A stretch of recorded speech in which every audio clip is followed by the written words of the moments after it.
How does the soldier of today become the soldier of tomorrow? You see technologies now progressing to the point where it makes sense to put an exoskeleton on the battlefield. Imagine if we could replace all the small arms projectiles with one. If the soldier has a rifle, he has the same capability as an M1 Abrams tank. Cloaking is essentially invisibility. I think you can think of many possibilities where you're out in the battlefield and you'd like to not be seen.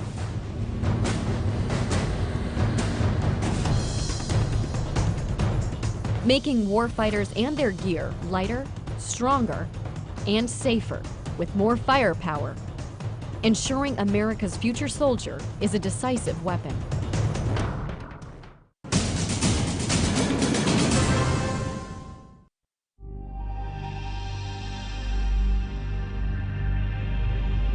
There are so many tasks within the Army that we ask soldiers to do every day that are heavy lift tasks, that are sustainment, that are long-term marches. And if we can provide something that makes what they do every day easier or allow them to do it for a longer period of time without physically getting exhausted, it helps them on the battlefield.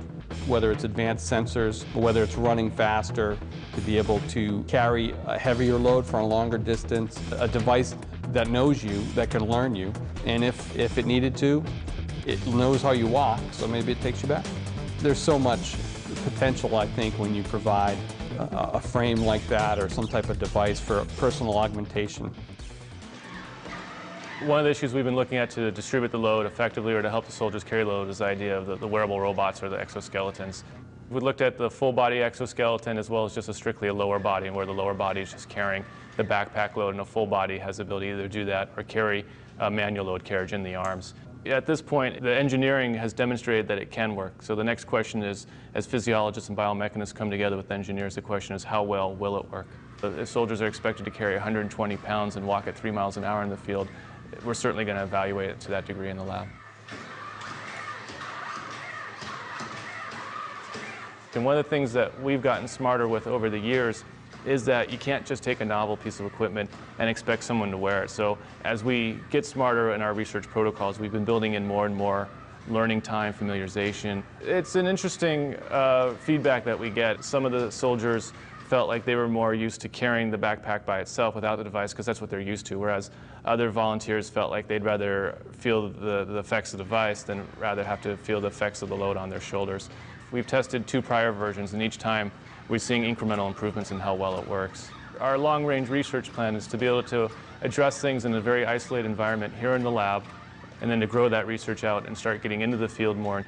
You have to enhance the soldier's strength to enable him or her to carry what they need to carry, giving him a better fit to the equipment that we have and actually designing and building equipment around his needs. The exoskeleton is an option that we have. It can provide considerable strength to carry things. One of the disadvantages is cost. And the question is the maintenance. The question is who would be wearing the exoskeleton, on what missions.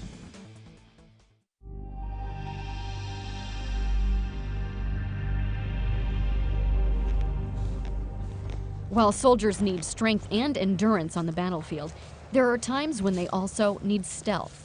Camouflaged uniforms can help soldiers move undetected when the mission calls for it.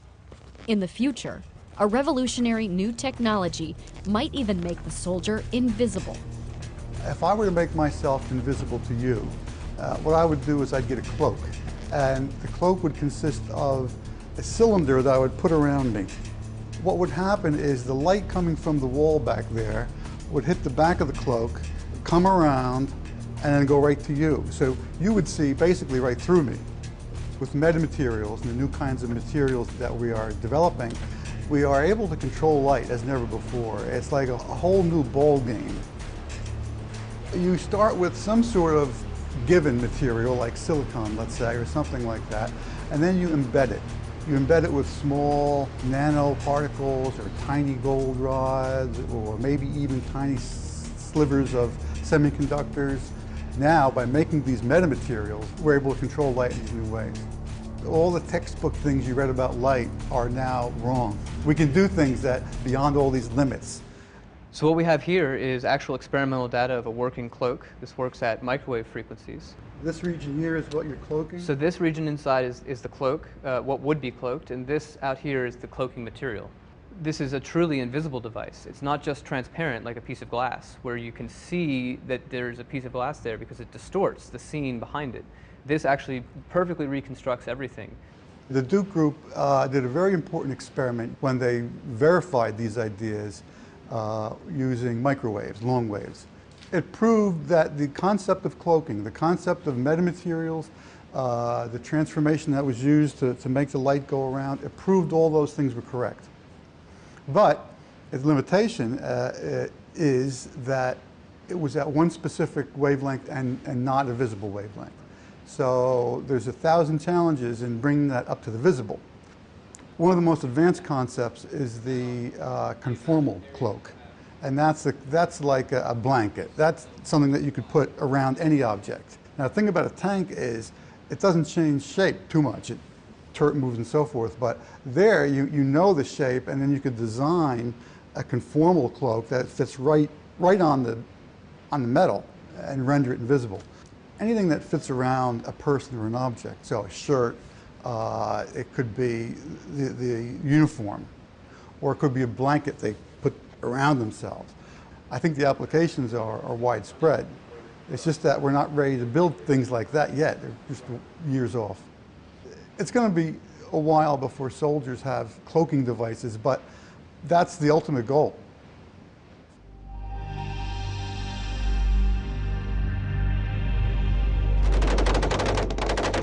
Imagine if we took, all the small arms projectiles that the Army uses now, and we hand one small arm projectile to the soldier, okay, with one weapon system. Just imagine what that would do for the Army if we could do that. And imagine a projectile 10 to 20 times more powerful than anything used by today's soldier. To get that bigger bang, Army researchers are trying to develop a new kind of explosive, using what they call disruptive energetic materials.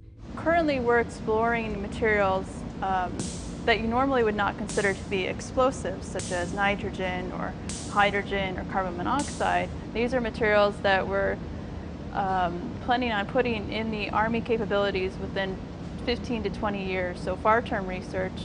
They're testing the use of lasers as a possible way to trigger the awesome explosive potential of these exotic materials. We're also working on materials that have what we call dial yield performance. That is, the soldier himself could decide what type of performance level he wants out on the field, where you could have one explosive doing the job that we have several explosives doing right now. The soldier would be able to control that effect in the future. He could potentially use that round against an armored vehicle to destroy it. Take it to the far extreme, we could also have non-lethal capability into that round by just understanding and controlling those materials.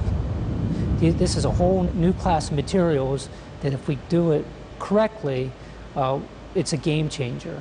So one of our other challenges is being able to hit the target every time. That's our future vision. Every time the soldier pulls the trigger, he hits the target. So our focus is developing the technologies that will allow those precision-guided munitions to be produced at a very affordable cost. For the shoulder launch systems, we're looking at literally shrinking the capability that you would get out of a tank or an artillery round today into something that a soldier could launch from his shoulder. Another huge challenge for us is engaging targets in urban environments between buildings. So a system like this would allow him to shape that trajectory to fly up and over and actually come back into the reverse side and then tailor the effect, the warhead effect itself.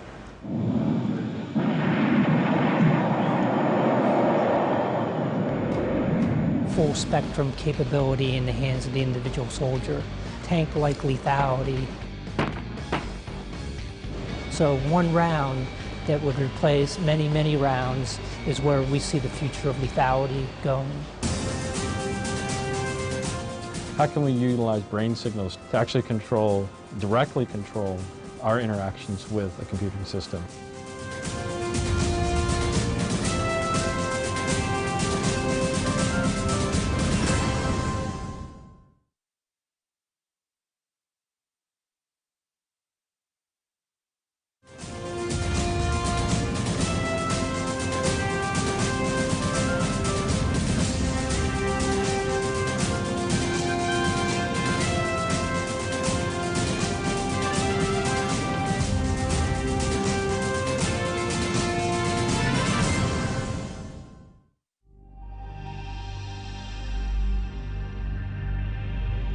Soldiers of the future will also be more connected, sharing vital information with their unit and other sources, using powerful electronic tools to get the right data at the right time. You have to limit the information to what the soldier needs to function. Situational awareness will be coming to him from sensors. He has to have his own sensors. Just getting into a good position, over. We've got to make sure not only soldiers can talk to each other by voice comms and by messaging. On top of that, you've got to communicate with all the different sensors on the battlefield. This includes everything from the unmanned aerial vehicle to unmanned ground vehicle, so something you might kick out into a building before you enter. If you're carrying something like the any kind of ground soldier system, hopefully we can get that down to a smartphone. Like when you want soldiers A and B to go to place C, like, you know, just go up to them and grab them and shove them over there. Well, that's the team leader's technique, right? When a platoon leader wants somebody to go somewhere, he can drive what's called a chem light on the screen. That tells them instantly where to go. So when a platoon leader wants two squads to maneuver, you know, kind of around building X and the other one to come up to the front of building X. So with the screen, hopefully it'll just be able to say, you here, you there. You give him the information that he needs in terms of where he has to go, who is with him, how, you know, what you should look out for on this road, what's the experience. You would be able to sense infrared, sense in the visible. Have a receiver for your radar. You could put the optic, slide the optic off of your helmet, and the optic would tell you there is an unknown at 800 meters to your front, moving from left to right. So he could see the target, he could gain instant advantage in terms of situational awareness. He's got all the information he needs in a very compact form, either on his wrist, on an optic that comes across his face. Those are the kinds of things that would make his job much easier. For the most part, our target audience, it really is the individual soldier. That typically is, again, looking at developing the beginning stages of technology that is, for the most part, going to be used by the soldier on the ground. You can have applications that enable you to plan new routes in a more efficient manner. Ways in which you can display information coming from a forward operating base in a more efficient fashion. Or custom tailoring displays and custom tailoring technologies to the individual roles within a squad. So instead of everybody getting everything, then you have the right information in the hands of the right people at the right time. And all of that kind of builds together to make the soldier more efficient. As a result, we're looking at the brain and the body in the context of the mission. So we are really concerned with the soldier and their environment. And researchers are exploring the use of sensors to tap a soldier's brain power as a way to monitor and even improve their performance. These systems, by their nature, have to be located on the head, which means they have to be located under a helmet. When a soldier is subject to a blast or is subject to a ballistic event, a bullet that hits them in the head, well, those pieces of metal that would be inside of a helmet then become secondary projectiles. So any type of design that is dependent upon metallic sensors probably not going to be able to be deployed in helmet, in battlefield types of situations. So some of the things that we've been working on are foam-based sensors. So sensors that use conductive fabrics and conductive foams that can actually be part of the protective element of the system, and then they can actually be integrated with the foam padding of the helmet. It's critical for us to get the best sort of measurements that we can. So some of the sensor work that we're doing right now is really aimed at getting those measurement capabilities to a point where we can actually really use them in the real world as our soldiers are moving through urban operations, moving through cross-country terrain. And sometimes we can pull off signals from the brain that are that signify when when a person has, for example, identified a target and may not even be conscious that they have. The future soldier might even have the ability to control a computer device through a direct link to the brain, hands-free. One of the more straightforward applications that we can think of is how can we utilize brain signals to actually directly control our interactions with the computing system. The approach of brain-computer interaction technologies is to design systems that function naturally with the way in which soldiers' brains function, to effectively perceive and process information. When you actually do these types of brain-computer interaction interfaces, trying to take away the burden of manual interaction with the computer system, well, it's actually quite effortful. So some of the things that we can do in the laboratory, obviously, they take some time. Army researchers are also focusing on new ways to keep the future soldiers' high-tech gear powered up and ready. You think about the soldier, people are thinking about the soldier, what power requirements he has. You think about there's computing, there's communications, there's displays, and I think all those arenas there's potential for reduced energy demand. We're trying to get to a 5-volt battery. That would potentially extend the capability of the battery by roughly 30%. Translate to soldier, roughly 1/3 less batteries he'd have to carry, or 3 times mission duration for the same battery. A lot of our stuff right now on a sort of standard soldier gets powered by its own battery, but not all of it, not like all of the communications, for example. How do we go ahead and try to integrate all of those power sources, maybe into one common power source, or do some kind of breakout of some powered by each individual battery and some powered by a central power source? And what are the problems if we think even bigger than that and say, how do we power a mission? And how do we get a small combat unit or tactical small unit? How do you distribute power among that squad? And how do you distribute parts of a power generator or something among that squad? You're losing some individual capability. The Army is putting together a doctrine called operational energy. And part of the doctrine says, hey, I want to be able to use energy more efficiently, reduce reliance on fuel and recharging and battery resupply. So I want to be able to produce and use energy locally wherever possible. So this is where some of the alternatives come in. And then we're looking at some alternatives besides batteries. We're working here on fuel cells and some fuel cells that may be able to use a variety of different fuels. Even more sort of further out there might be developing wireless technology so that within a radius of whatever number of miles we need, everything in that radius will be powered without you having to do anything or carry anything. If I take a stick here and very slowly go in and out of the fluid, I can kind of go in and out, but if I jam it in there, I can't penetrate into the fluid.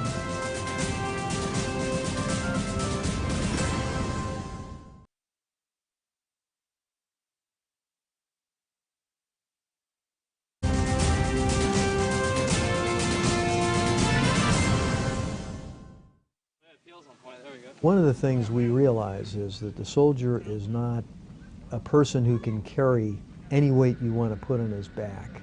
A person has limits in terms of his endurance. Our job is to really increase the capabilities for the soldier, but reduce the weight at the same time.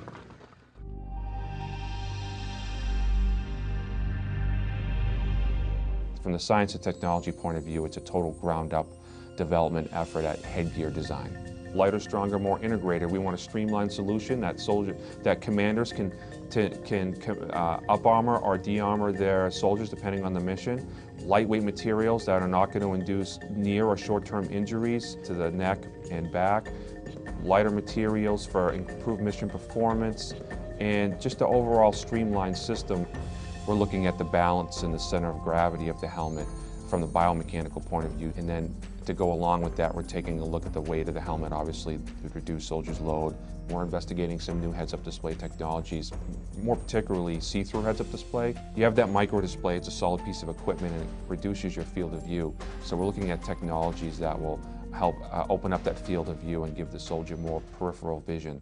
Soldiers are experiencing a lot of wounds to the face due to secondary blast over effects, whether it be glass, rocks. The different communities are looking for some sort of lower face protection that they can add on if they want to.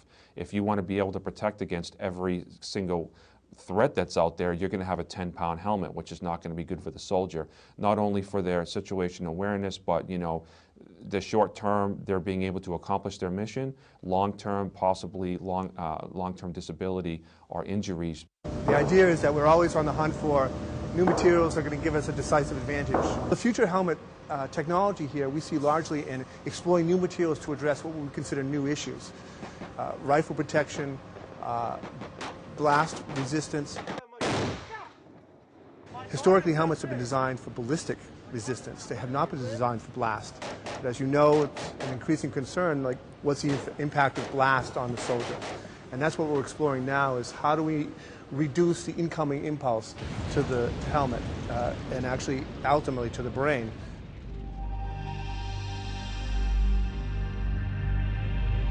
What we find is the enemy picks the areas where we're most weak. And one of the areas that we're weak is the protection of an individual soldier.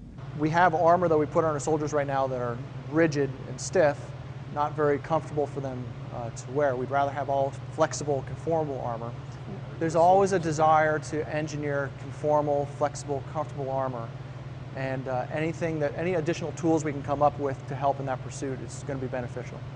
A shear thickening fluid means you have very small particles dispersed in a liquid.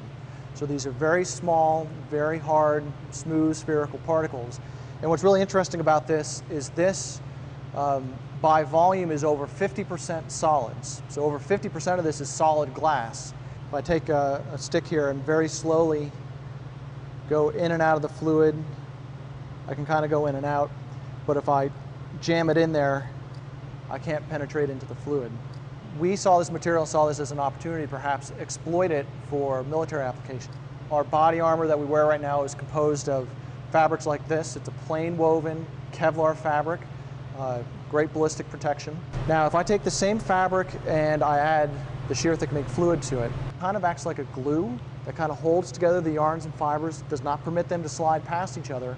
So when I engage it with the awl, its only option for getting through is to break Kevlar. It's not going to let things slide out of the way, and you're just not strong enough to break Kevlar by hand with a tool.